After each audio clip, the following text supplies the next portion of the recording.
27వ అధ్యాయము 14వ వచనాన్ని మనం అందరం కలిసి చదువుకుందాం.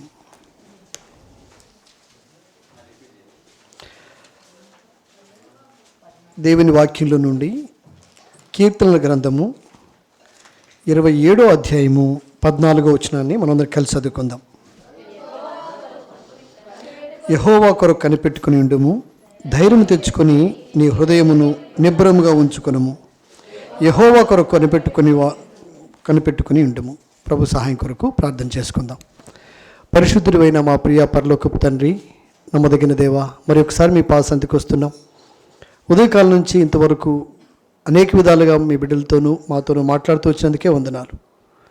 మిగిలిన సమయాన్ని దీవెనకరంగా చేయమని, కొన్ని మాటలు మీ బిడ్డలతో మీ మాటలు మాట్లాడుతుండగా కనికరించమని పరిశుద్ధాత్మ సహాయాన్ని కోరుకుంటూ మీకే మహిమ చెల్లిస్తూ యేసుక్రీస్తు ప్రభువు వారి శ్రేష్టమైన నామములో ప్రార్థిస్తున్నాము తండ్రి, ఆమేన్. చేరి వచ్చిన ప్రియులకు యేసుక్రీస్తు ప్రభు వారి శ్రేష్టమైన నామములో మీకు అందరికీ వందనాలు తెలియజేస్తున్నాను. ఇక్కడ మనం చదువుకున్నటువంటి ఈ మాటల్లో గ్రంథకర్త మనతో మాట్లాడుతున్నాడు. 27వ అధ్యాయం 14వ వచనంలో దావీదు గారు స్వయంగా చెబుతున్న మాటలు. యెహోవా కొరకు కనిపెట్టుకుని ఉండుము, ధైర్యం తెచ్చుకొని నీ హృదయమును నిబ్రముగా ఉంచుకొనుము. యెహోవా కొరకు కనిపెట్టుకుని ఉండుము. ఎందుకు ఇదే వచనంలో దేవుడు 2 సార్లు అదే మాటను మాట్లాడుతున్నాడు? బాగా ఆలోచిస్తే ఇలాగూ దావీదు గారే కాకుండా గ్రంథములో అనేక మంది దైవజనులు యెహోవా కొరకు కనిపెట్టుకుని ఉండుము, యెహోవా కొరకు కనిపెట్టుకుని ఉండుము అని అనేకసార్లు మనం వింటాం. మన దైనందిన జీవితంలో మన బ్రతికే విధానంలో ఒక్కొక్కరి జీవనశైలి ఒకరి విధంగా ఉంటుంది. అయితే ప్రియులారా, ఆ పరిస్థితులన్నీ మనం గమనిస్తూ వస్తే ఎన్నో పరిస్థితులను ఎదుర్కొంటూ వస్తాం. ఆర్థికంగాను, ఆరోగ్యపరంగా ఇలా మనం మాట్లాడుకుంటూ వెళితే ఎన్నో పరిస్థితులు మనం చవి చూస్తున్నాం.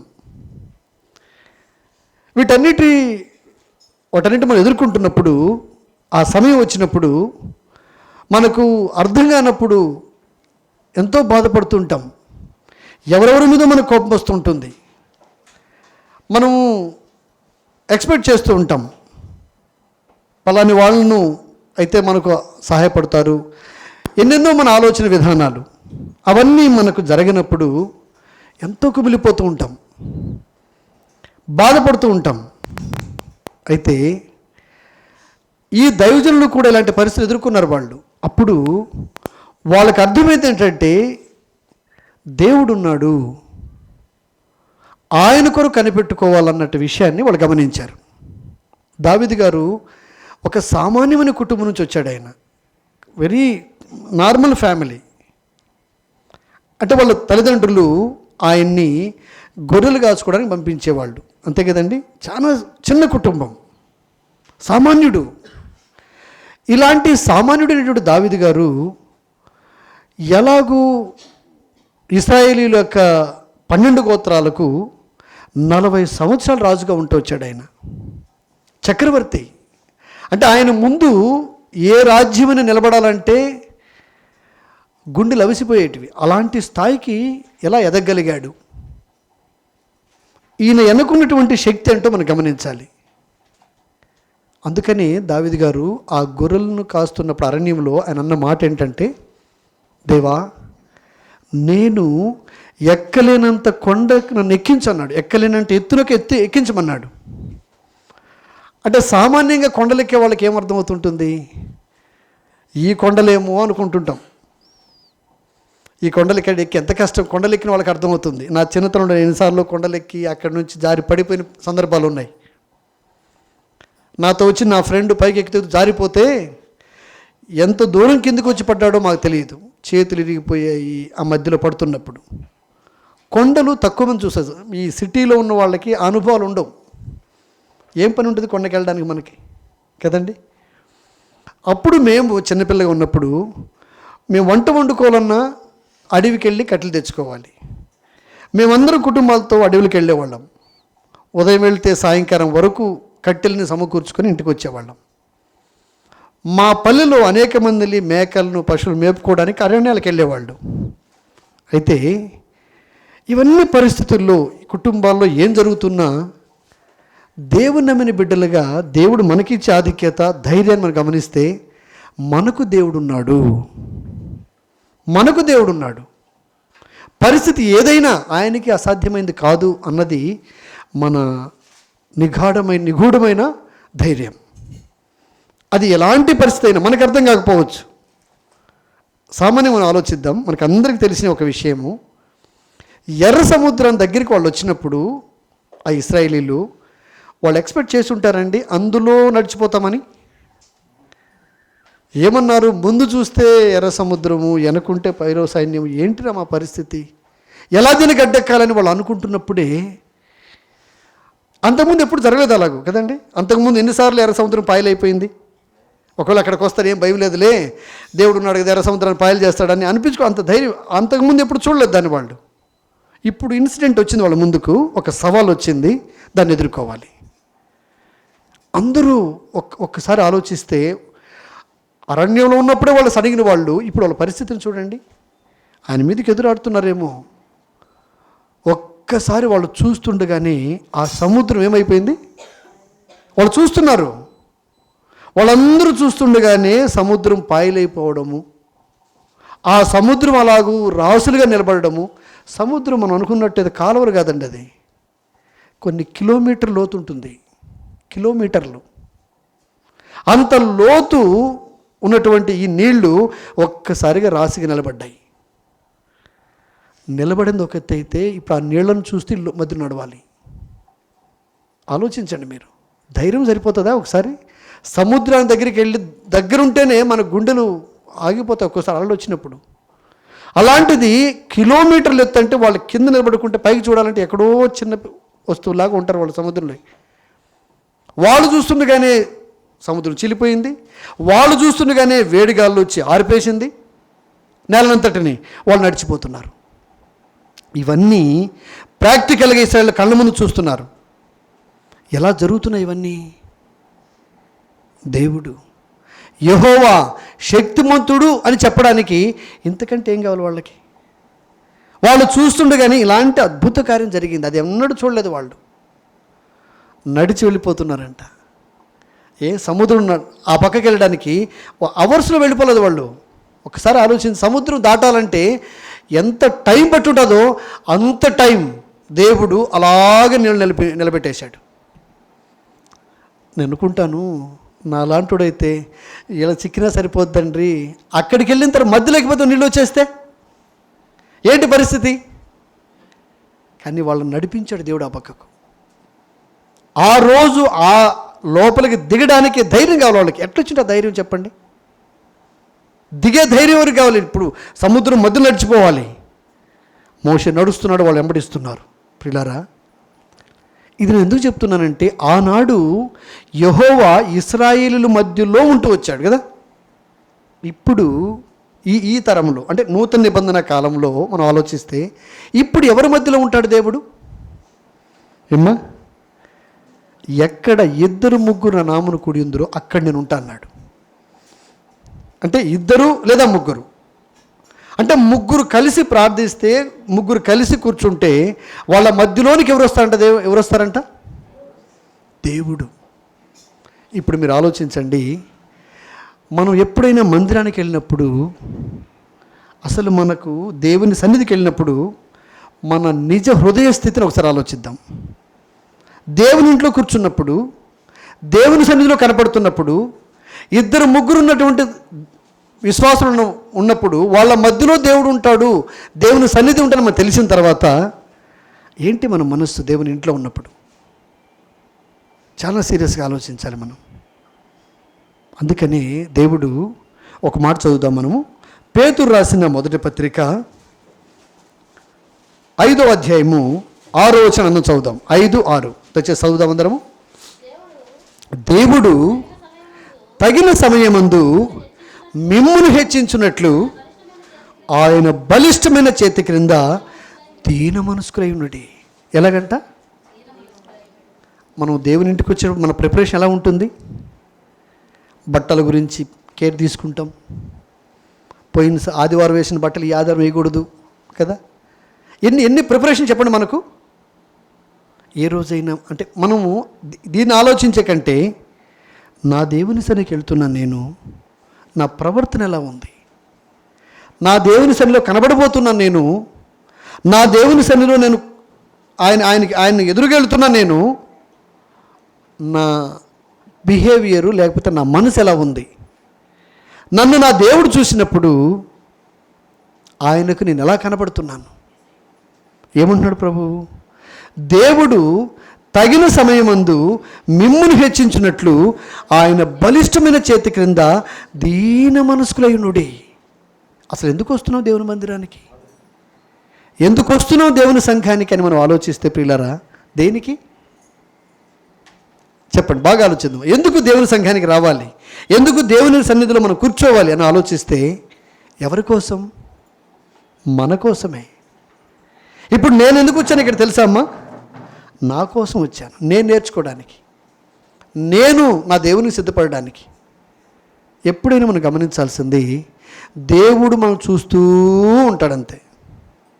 ఆయనకి వేరే పని ఏం లేదా? వేరే పని ఏం లేదా దేవునికి? బాగా ఆలోచించండి. మన విషయం కాక దేవునికి ఇంకేం పని ఉందండి? అయితే ప్రియులారా, దేవుడు అందరినీ హెచ్చించే సమయం ఒకటి ఉందంట.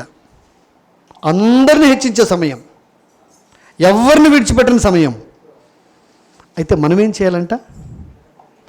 దీన మనస్కులై, దీన మనస్సు, ఇది చాలా ప్రాముఖ్యం. దీన మనస్సు, దీన మనస్సు అంటే ఎలా అర్థం చేసుకోవాలి మనము? దీన మనస్సు ఎలా అర్థమవుతుంది మనకు? బాగా ఆలోచించండి. ఎప్పుడు దీనులు? మందిరములో మనం చూడడానికి దీనులుగా కనపడుతుంటాం. చూడడానికి. దేవుని ప్రజల మధ్యలో మనం బ్రతికే విధానం ఎలా ఉంటుందంటే ప్రియులారా, ఇదొక జీవన విధానం. అంటే మనము అలవాటవుతుంది మనకి.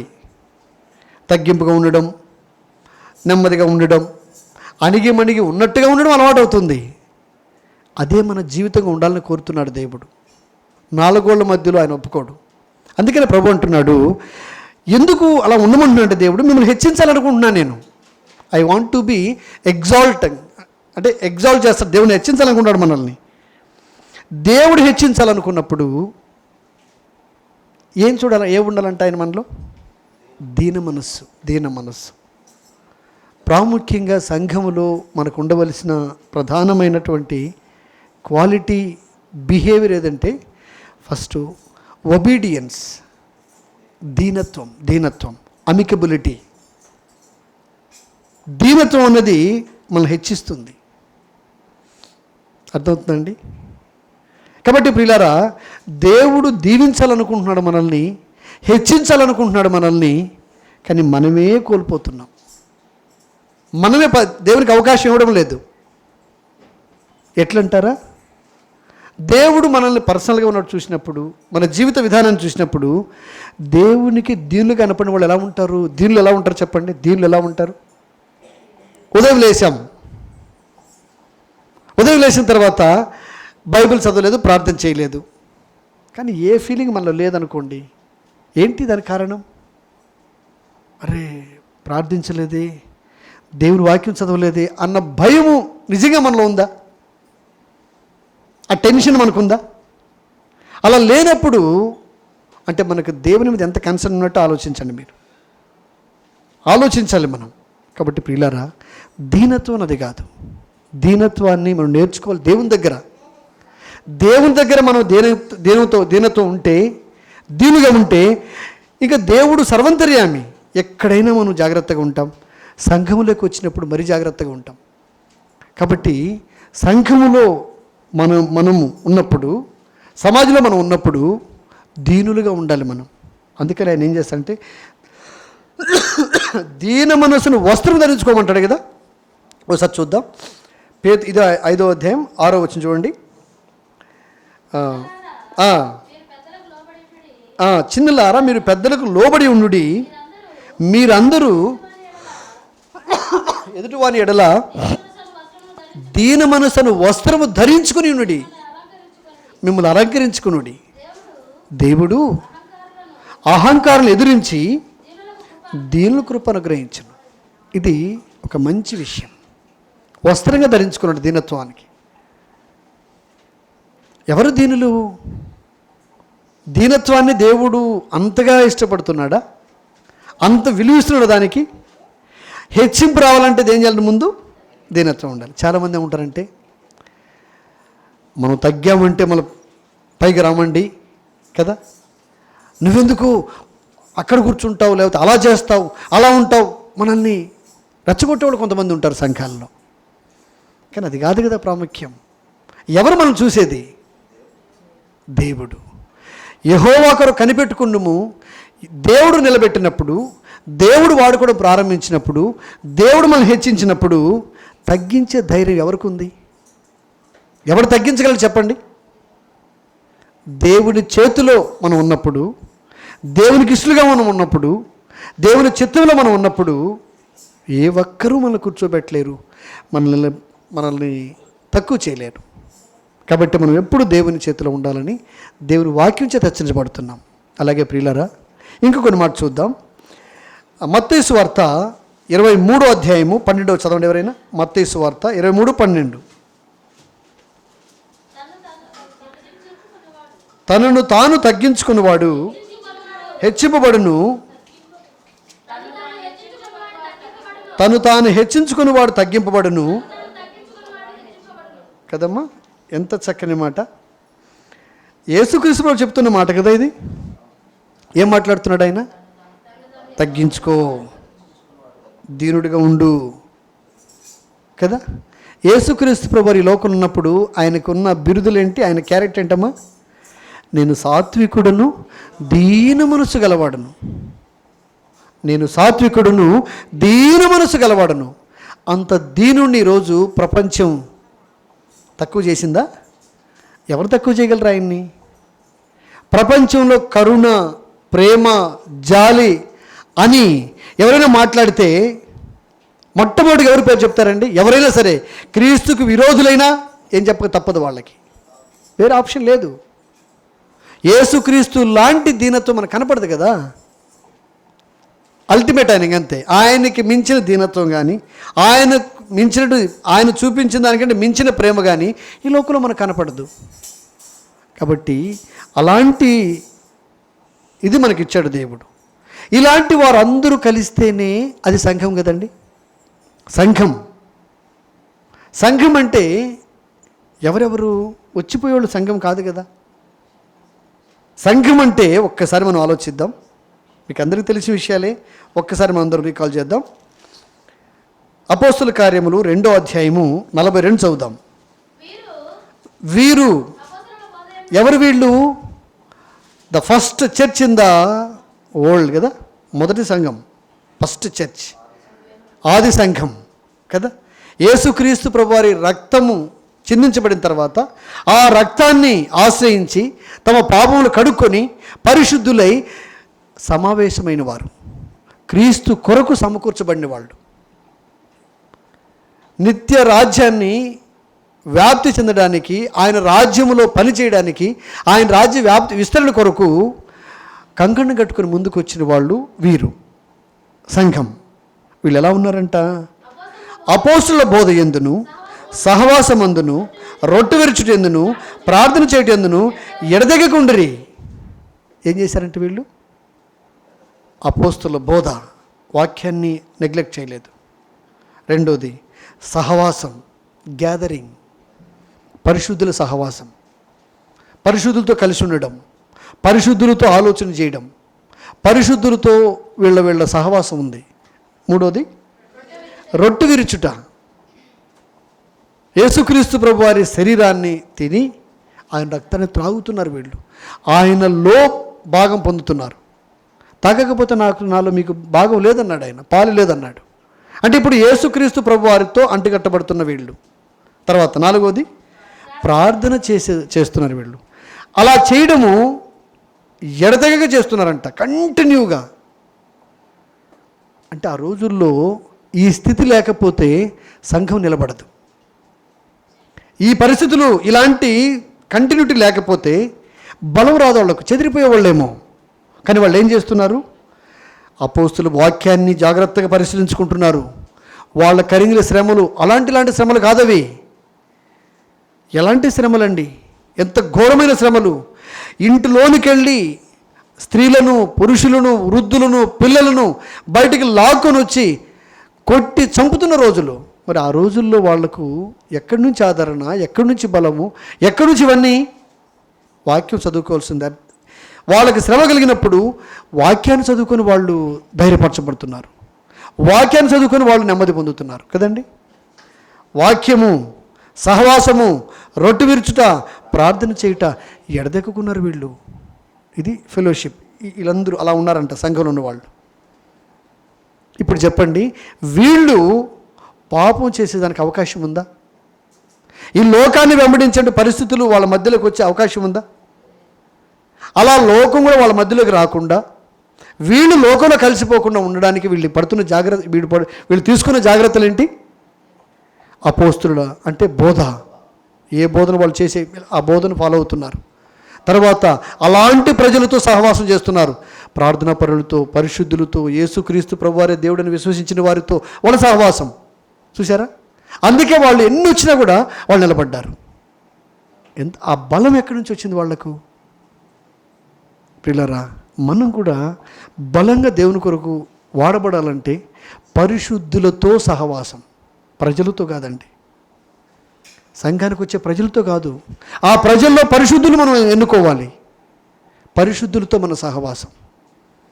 ఆ పరిశుద్ధత వాళ్ళకి ఎలా వచ్చింది అని ఆలోచిస్తే, ప్రభుతో సహవాసం చేస్తున్నారు వాళ్ళు. ప్రార్థనా పరులు, ప్రార్థన చేసేవాళ్ళు పాపం చేయలేరు, పాపం చేసేవాళ్ళు ప్రార్థన చేయలేరు. నేను చిన్నప్పటి నుంచి వింటున్న మాట ఇది. ఎవరైతే ప్రార్థన చేస్తూ ఉంటారో పాపం చేయడానికి అవకాశం రాదు, చేయలేరు.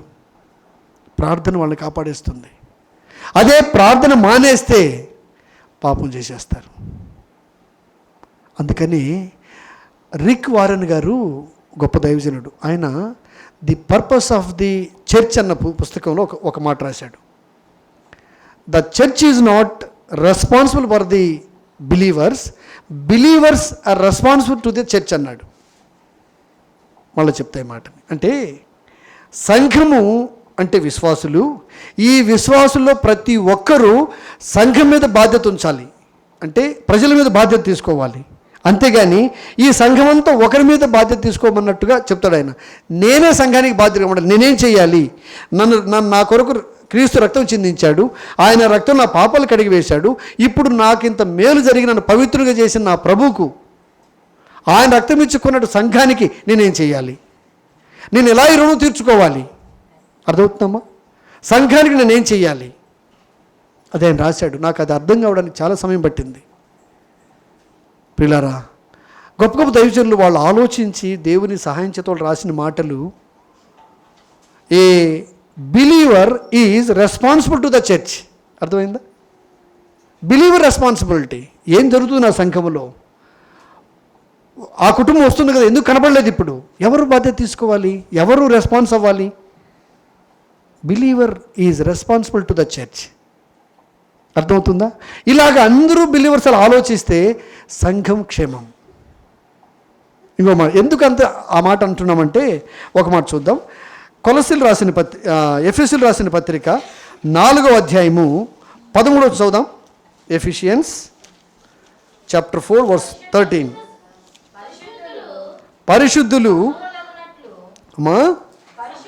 పరిశుద్ధులు సంపూర్ణులగునట్లు క్రీస్తు శరీరము క్షేమాభివృద్ధి చెందుటకును పరిచర్య ధర్మం జరుగుటకును ఆయన కొందరిని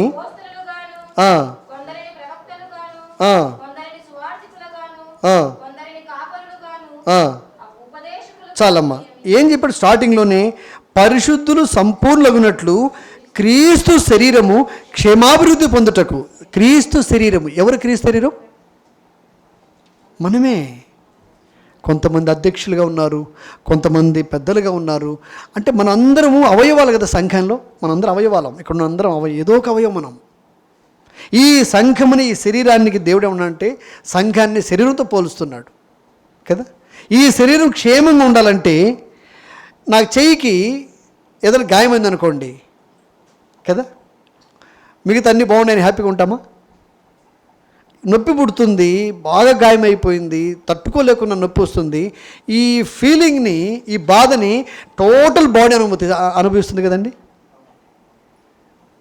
అంటే అది సంఘానికి ఇచ్చిన శరీరం అంటాడు ఆయన. ఇంకొక మాట చదువుదాం. ఇంకొక మాట కొలొస్సీయులకు రాసిన పత్రిక 1వ అధ్యాయం 18వ వచనం. కొలొస్సియన్స్ చాప్టర్ 1:18.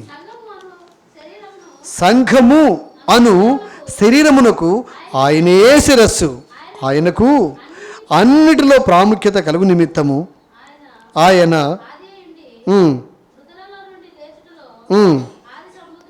చూసారా, దేవుడు మాట్లాడుతున్న మాట శరీరము అను సంఘము ఆయనే శిరస్సు.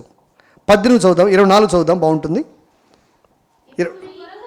ఇప్పుడు మీ కొరకు నేను అనుభవించిన శ్రమల యందు సంతోషించుచు సంఘము అను ఆయన శరీరము కొరకు క్రీస్తు పడిన పాట్లలో కొదవైన వాటి యందు నా వంతు, నా శరీరమందు సంపూర్ణం చేయుచున్నాను. జాగ్రత్త ఆలోచన పిల్లారా. అంటే సంఘం అన్నది ఆయన శరీరం. సంఘం కొరకు ఆయన ఎన్నో పాట్లు పడ్డాడంట. అందుకనే బైబిల్లో ఒక మాట ఉంటుంది, ఎవడైనా సంఘమును పాడు చేసిన దేవుడు వాడిని పాడు చేయను అంటాడు కదా. క్షమించి, ఎవరైనా దేవుని ఆలయం పాడు చేసిన మన్నించాలి. ఎవరు దేవుని ఆలయం పాడు చేస్తే వాడు పాడు. అంటే నా దేహాన్ని నేను పాడు చేసుకుంటే దేవుడు నన్ను పాడు చేస్తాడంటే, నా శరీర విషయంలో ఏదైనా తప్పు చేసి నేను పాడైపోతే నాలో ఉన్న ఆత్మ అది నాదే కదా, నేను నరకానికి వెళ్ళిపోతాను. కాబట్టి ప్రియులారా, ఒక వ్యక్తి విషయంలో దేవుడు ఎంత కన్సర్న్ కలిగి ఉన్నాడో, ఈ వ్యక్తులందరూ కలిస్తే సంఘం అయినప్పుడు ఆ సంఘ విషయంలో దేవుడు ఎలా జాగ్రత్త ఉన్నాడు చూడండి. మనందరము నేను సంఘములో సరిగా లేకపోతే, నేను సంఘములో నా ప్రవర్తన సరి లేకపోతే, నేను నమ్మకంగా లేకపోతే, దీనుడుగా లేకపోతే అది ఇంకొకరి మీద ఇంపాక్ట్ అవుతుంది కదా. నేను ప్రార్థన పడుగా ఉంటే అది ఇంకొకరికి మేలుకరంగా ఉంటుంది కదా. అందుకే మనం మాదిరిగా ఉండమంటాడు దేవుడు. కాబట్టి ప్రియులారా, మనం ఆలోచిద్దాం.